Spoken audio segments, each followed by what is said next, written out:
Rain fell heavily on the empty highway, blurring the streetlights into long streaks of silver. A sleek black luxury car slowed down and finally stopped in front of a small, worn-out roadside mechanic shop. The signboard flickered, its paint peeling with age. Inside the car sat Mr. Raymond, one of the most powerful businessmen in the country, gripping the steering wheel with frustration. Beside him sat his daughter Lily. She was young, fragile, and silent, sitting in a wheelchair, staring blankly out the window. Since the accident months ago, Lily had not spoken a single word. Doctors had called it psychological trauma. Her mother called it heartbreak. The engine had failed without warning, forcing them to stop here, of all places. From the shop emerged Adam the mechanic. His clothes were oil-stained, his gloves torn, and his face marked with years of hard labor. Yet his eyes were calm and kind. "I'll take a look, sir," Adam said respectfully, as rain soaked the ground. Adam lifted the hood and began working. Mr. Raymond paced nervously while Lily remained still, her small hands resting motionless on her lap. Adam noticed something. Lily's eyes weren't empty, they were focused. She was staring at a broken toy lying near the edge of the shop, a small stuffed rabbit, dirty and torn, abandoned long ago. Adam quietly stepped over, picked up the toy, and wiped it clean with a rag. He carefully fixed its loose stitching using thread from his toolbox. Then, without saying a word, he gently placed it in Lily's lap. The world seemed to pause. Lily looked down at the toy. Her fingers trembled. Slowly, she touched it. Then, something no one expected happened. A small smile appeared on her face. It was faint but real. Her mother gasped, hands flying to her mouth. Her eyes filled with tears as she froze in disbelief. That smile was something she hadn't seen in months. Adam returned to the engine as if nothing extraordinary had happened, unaware that he had just cracked open a door that had been shut tight by fear and trauma. Rain continued to pour, but inside that broken-down car, for the first time in a long time, hope quietly arrived. The rain slowed to a drizzle as Adam finished repairing the car. He closed the hood and wiped his hands on a cloth. "That should do it," he said calmly. Mr. Raymond immediately reached for his wallet and pulled out a thick stack of cash. "For your trouble," he said, holding it out. Adam shook his head gently. "I only take what's fair. I did my job." Surprised. Mr. Raymond insisted, but Adam refused again. There was no pride in his voice, only honesty. As Lily's mother helped her adjust in the wheelchair, Adam hesitated, then walked back into the shop. He returned holding a small, old wooden music box.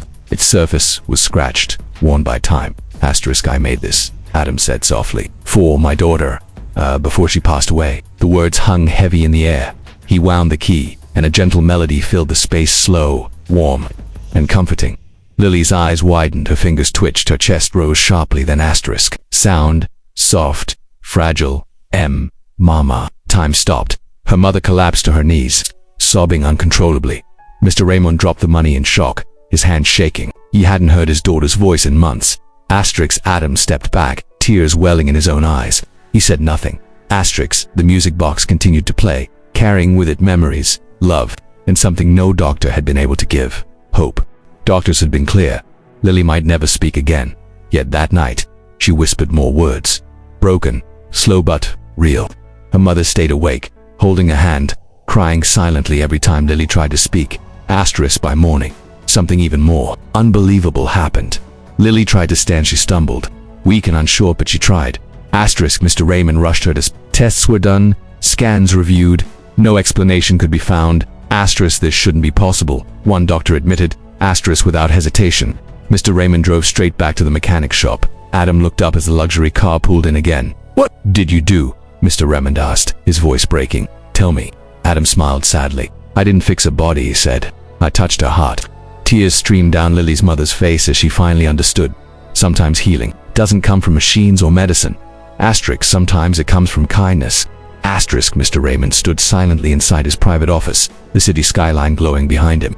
The numbers on the contract in his hands were staggering enough to change any man's life forever.